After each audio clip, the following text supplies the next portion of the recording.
Բարի երեկո, սիրելի ժողովուրդ, այսօր որոշեցի կրկին եթեր դուրս գալ, որովհետև երեկվա իմ եթերից հետո բավականին նոր թարմ հուսադրող լավ եւ մանրամասնություններ պարունակող լուրեր են գալիս, շատ կարևոր լուրեր են, որոնց հիման վրա կարող ենք արդեն հերու գնացող, ես կասեի նույնիսկ եզրակացություններ անել եւ կարող ենք շատ լուրջ եզրակացություններ անել կանխատեսելով մոտակա զարգացումները ես նկատի ունեմ առաջին հերթին ռուս-ուկրաինական պատերազմի հետագա ընթացքը եւ արևմուտք Ռուսաստան դիմակայության հնարավոր զարգացումները ինչի եմ ես նորից եմ կրկնում ինչի եմ ես կենտրոնացած սևեռված հիմա հիմնականում դրա վրա պարզ պատճառով որ գոնե իմ համար ակնհայտ է որ քանի դեռ Կրեմլում նստած է չեկիստական ռեժիմի պարագլուխը քանի դեռ ռուսական այդ կայսերապաշտական քաղաքականությունը կենսունակ է եւ քանի դեռ Կրեմլի ռեժիմը վերահսկում է իր բոլոր գաղութների ներառյալ եւ առավել եւս Հայաստանի իր խամաճիկներին խոսել որևէ լուրջ փոփոխությունների մասին Հայաստանում կամ առավել եւս Հայաստանի ազատագրման մասին ավելորդ է գոնե իմ համար ակնհայտ է որ Հայաստանի ինչպես նաև մյուս բոլոր երկրների գաղութացված երկրների ազատագրումը կլինի միայն ու միայն Պուտինյան ռեժիմի տապալումից հետո իսկ Պուտինյան ռեժիմի տապալումը ինչպես բոլորս հասկանում ենք ուղիղ կապված է արևմուտքի հետ Կրեմլի ռեժիմի ունեցած դիմակայության ելքից եւ կարծես թե այդ դիմակայության հանգուցալուծումն է մոտենում եւ երկար սպասված բեկումը արևմուտքի դիրքորոշման մանավանդ նախագահ Թրամփի դիրքորոշման մեջ արդեն մենք տեսնում ենք զգուշավոր լավատեսությամբ եմ սա ասում, բայց քիչ հետո որ խոսեմ դուք կհամոզվեք, որ իմ լավատեսությունը կոնկրետ հիմքեր ունի։ Ես ուզում եմ ձեզ հիշեցնել, սիրելի ժողովուրդ, որ Թրամփի պաշտոնավարման առաջին իսկ օրից այսպես լարվածություն առաջացավ Ուկրաինայի եւ ԱՄՆ-ի հարաբերությունների միջև եւ նույնիսկ հիշում ենք օվալ սենյակում տեղի ունեցած միջադեպը, որի ժամանակ նախագահ Թրամփը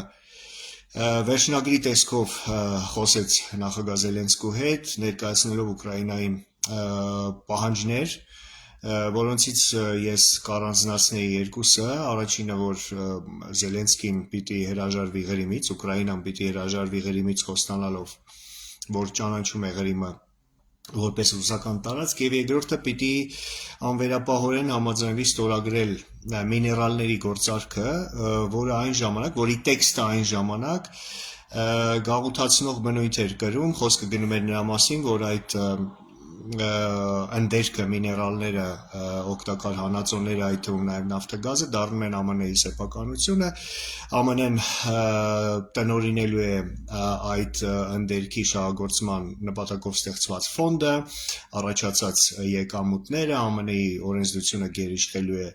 Ուկրաինայի օրենսդրությամբ հանդեպ եւ այլն նախագահ Զելենսկին կտրականապես մերժեց դա նույնիսկ հիշում ենք ընդհարում եղավ լեզվակռիվ եւ այլն եւ ես այն անգամ ասեցի որ նախագահ Զելենսկին ամբողջ աշխարհին նույնիսկ գերտերության համար մեկ գերտերության նախագահին նախագահ Թրամփին ցույց տվեց որ ինքը իր երկիրը իր ժողովուրդը ունի կարմիր գծեր որոնք ոչ ինքը ոչ երկիրը ժողովուրդը չեն կարող հատել դրանից հետո Ուկրաինային սատարումը եղավ Եվրոպական միության եւ Մեծ Բրիտանիայի կողմից եւ մենք կամաց տեսանք նախագահ Թրամփի նախագահ Թրամփը ստիպված եղավ զիջել եւ հետո հիշում ենք եղավ Վատիկանի 15 րոպեանոց վճռորոշ հանդիպումը եւ այն ինչ հիմա է կատարվում ուղիղ հետևանք է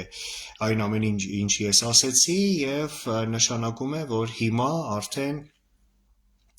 ճիշտ հակառակ պատկերն է եւ ԱՄՆ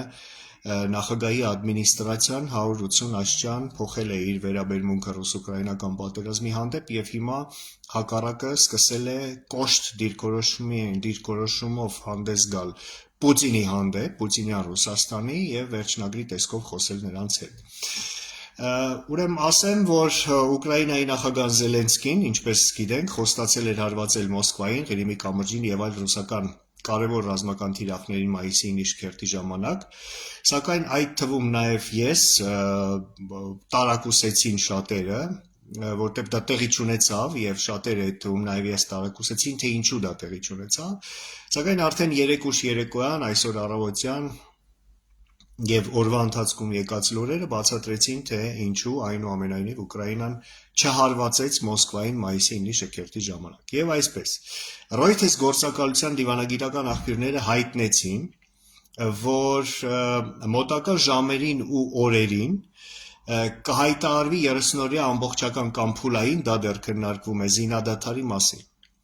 Նույն աղբյուրը ավելացրեց, Reuters-ի աղբյուրը ավելացրեց բառացի հետևյալը. մենք մոտենում ենք այն պահին, երբ այլևս մտադիր չենք լինելու սպասել Մոսկվայի ֆորմալ պատասխանի։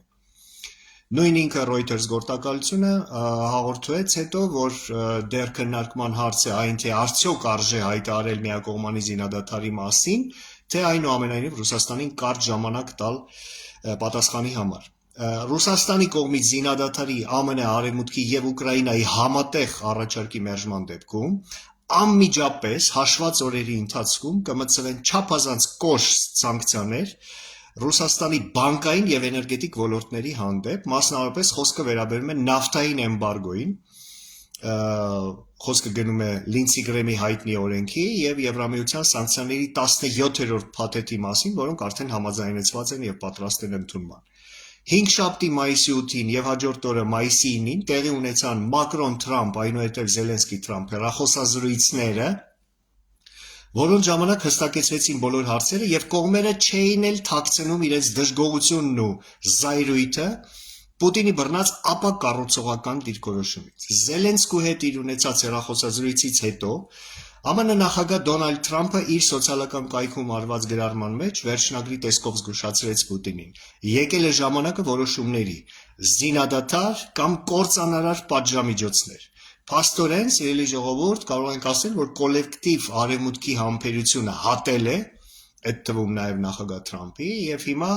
Ռուսաստանին հստակ ասվում է կամ զինադադար կամ տնտեսական կոլապս։ Ռուս հայտնի քաղաքական գործիչ Սերգեյ Մարկովը մասնավորապես խոստովանել է, որ այո, հավաքական արևմուտքը, ԱՄՆ-ն, Մեծ Բրիտանիան, Ֆրանսիան, Գերմանիան, Լեհաստանը մտադիր են արդեն մայիսի 10-ին, այսինքն այսօր, վերջնագիր ներկայացնել Ռուսաստանին, ասելով կամ 30-օրյա զինադադար սկսած հենց մայիսի 12-ից, կամ կործանարար պատժամիջոցներ ու զենքի մատակարարում Ուկրաինային, Տաուրս հրթիռներ,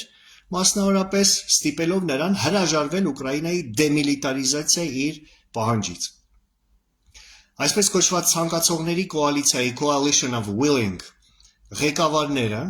Ֆրանսիայի նախագահ Էմանուել Մակրոնը, Մեծ Բրիտանիայի վարչապետ Քեր Սթարմերը, Գերմանիայի կանցլեր Ֆրիդրիխ Մերցը եւ Լեհաստանի վարչապետ Դոնալդ Տուսկը այսօր մայիսի 10-ին վաղ առավոտյան արդեն ժամանել են Կիև, որտեղ տեղի ունեցավ նրանց հանդիպումը Ուկրաինայի նախագահի հետ, որից հետո նրանք զանգահարեցին ԱՄՆ նախագահին, իսկ նախագահ Մակրոնը հայտարարեց, որ եթե Ռուսաստանը մերժի անվերապահ 30-օրյա զինադադարի սկսած մայիսի 12-ից, հենց վաղվանից, երկուշաբթի օրվանից առաջարկը, ապա նոր սանկցիաները կմտցվեն հաշված օրերի ընթացքում։ Մեծ Բրիտանիայի վարչապետ Քեր Սթարմերը իր հերթին էլ հայտարարեց, որ եթե Ռուսաստանը մերժի անվերապահ զինադադարի առաջարկը, անվերապահ առանց նախապայմանների, ապա ԱՄՆ-ն եւ Բրիտանիան կտրուկ կավելացնեն ռազմական օգնությունը Ուկրաինային։ Ասեմ նաև, որ երեք Ուկրաինայում ԱՄՆ դեսպանատունը հայտարարություն տարածեց, որում զգուշացրեց Ռուսաստանի կողմից Կիևի սպասվող աննախադեպ հրթիռակոծության մասին, իսկ Ռուսաստանի նախագահի խոսնակ Դմիտրի Պեսկովը ABC գործակալությանը տրված իր հարցազրույցում ասեց, որ Պուտինը մերժում է անվերապահ զինադադարի առաջարկը կրկին Ուկրաինայի դեմիլիտարիզացիայի նախապայման առաջ քաշելով։ Պուտինը չի գնա զինադադարի, սա իմ խորին համոզմունքն է, եւ հավաքական արևմուտքը ստիպված կլինի արդեն ոչնչացնել այդ անկյուն քշված մարդասպանին։ Ինչպես տեսնում եք, հանգուցալուծումը մոտենում է եւ ինչպես անցած տարի մարտամեկը ասեց, մայիսը հունիս չի դառնա, ամենայն հավանականությամբ այս տարի իրոք մայիսը կարող է հունիս չդառնալ։ Ավելացնեմ նաև, որ խորհրդանշական է, որ երեկ հենց մայիսի 9-ին Լվովում կայացած հանդիպման ժամանակ Ուկրաինային սատարող ավելի քան 40 երկրների ներկայացուցիչները կայացրեցին Ուկրաինայի հանդեպ ռազմական ագրեսիայի ու ռազմական հանցագործությունների համար Պուտինին եւ նրա շրջապատին պատժելու նպատակով հատուկ տրիբունալի կազմակերպման վերջնական քաղաքական որոշումը։ Թիրախում են հայտնվելու ռուսական քաղաքական եւ ռազմական ղեկավարները, խոսքը գնում է 20-ից 30 հոգու մասին, այդ թվում նաեւ Պուտինից բացի Լավրով, Միշուսին եւ այլոք, եւ կարող ենք ասել, որ Պուտինի ռեժիմի հանդեպ հատուկ տրիբունալը այլևս գաղափարից վերածվում է գործնական կոնկրետ քայլերի։ Սիրելի ժողովուրդ, ասեմ նաեւ, որ ինչպես հավանաբար գիտեք, մայիսի 8-ին Ուկրաինայի Ռադան միաձայն 338 կողմ 0 դեմ 0 ձեռնպահ քվեարկությամբ վավերացրեց ԱՄՆ-ի հետ միներալների պայմանագիրը, որը կտրուկ փոփոխություն է կրել այդ տեքստը եւ հիմա այդ պայմանագիրը լրիվ համապատասխանում է Ուկրաինայի ինքնիշխանությանն ու սահմանադրությանը, այսինքն ընդերքը այդ օգտակար հանածոները, նավթը, գազը, միներալները մնում են Ուկրաինայից սեփականություն, ստեղծվելիք ֆոնդը կառավարում են հավասարապես Ուկրաինան եւ ԱՄՆ-ն, եկամուտները բաժանելու են հավասարապես, լինելու է Ուկրաինայի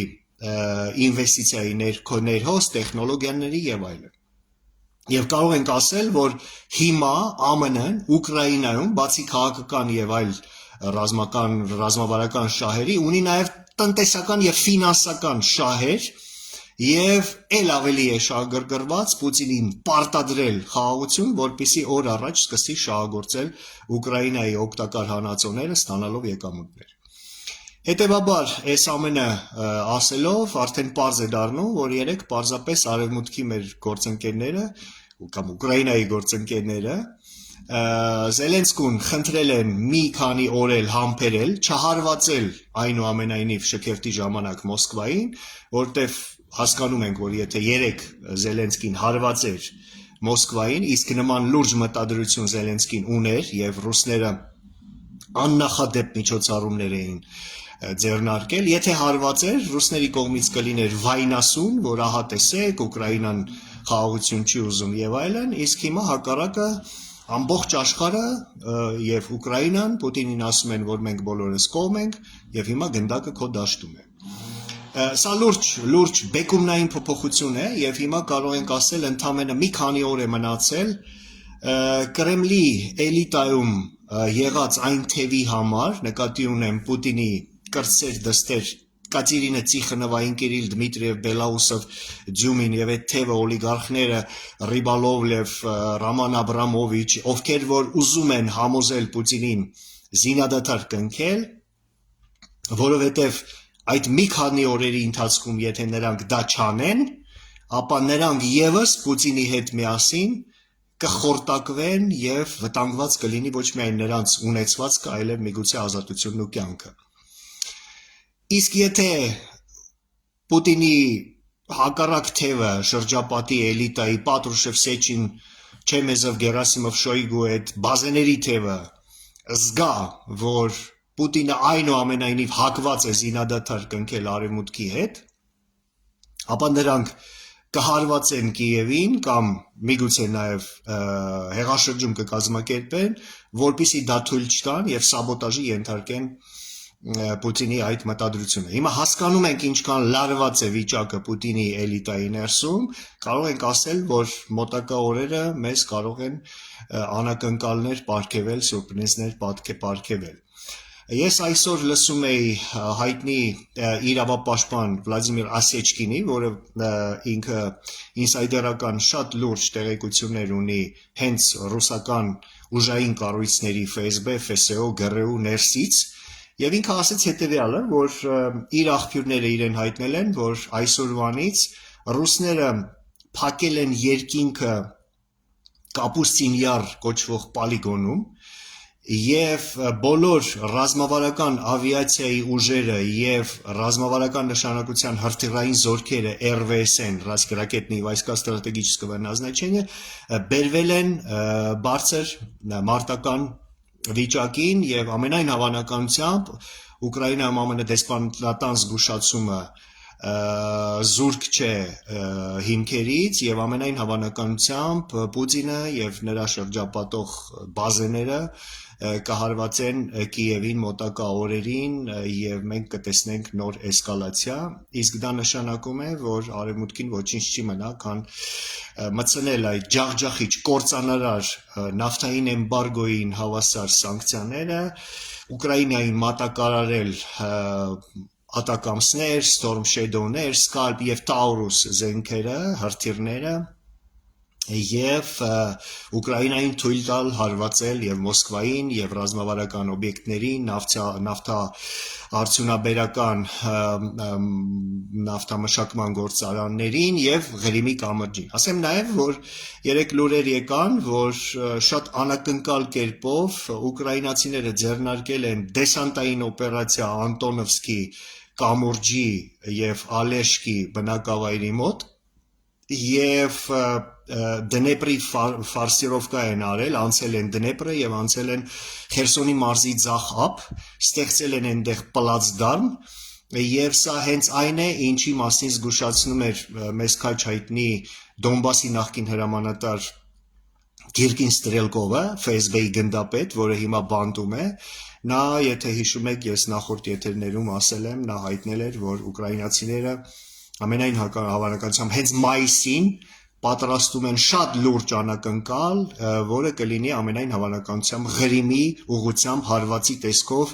օդից, ջրից եւ ցամաքային ճեղքման տեսքով։ Ավարտելով խոսքս, սիրելի ժողովուրդ, ուզում եմ ասել, որ երկար սպասված ամիսների, տարիների ընթացքում երկար սպասված այս հանգուցալուծումը մոտենում է, իսկ դա նշանակում է, որ մոտենում է Հայաստանի ազատագրման պահը, իսկ դա նշանակում է, որ Նիկոլ Փաշինյանի հաշվարկը այս անգամ ճակատագրական կլինի, ես ավելի քան վստահ եմ, թե նրա շրջապատի համար, որտեղ ես ավելի քան վստահ եմ, որ այս անգամ նրա Մոսկվա կատարած այցը արևմուտքի կողմից չի ներվի եւ հիմա արդեն արևմուտքը որևէ պատրանքներ չունի Նիկոլ Փաշինյանի եւ նրա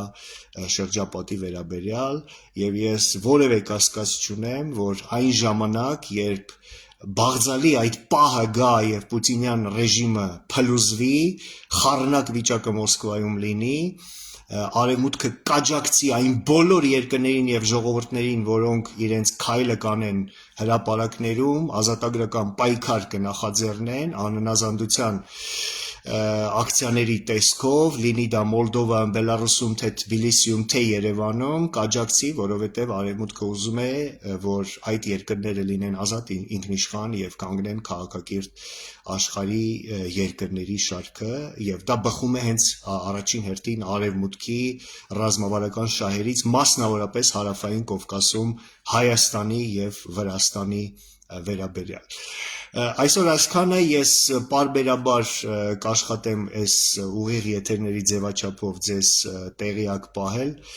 որտեղ զարգացումները շատ արագ են փոփոխվում, իրադարձությունները շատ արագ են փոխվում, առանց չափազանցությունների, այլևս ոչ թե օրական, այլ ժամական կտրվածքով։ Շնորհակալություն, լավ եղեք, ամեն ինչ լավ է լինելու, ցտեսություն։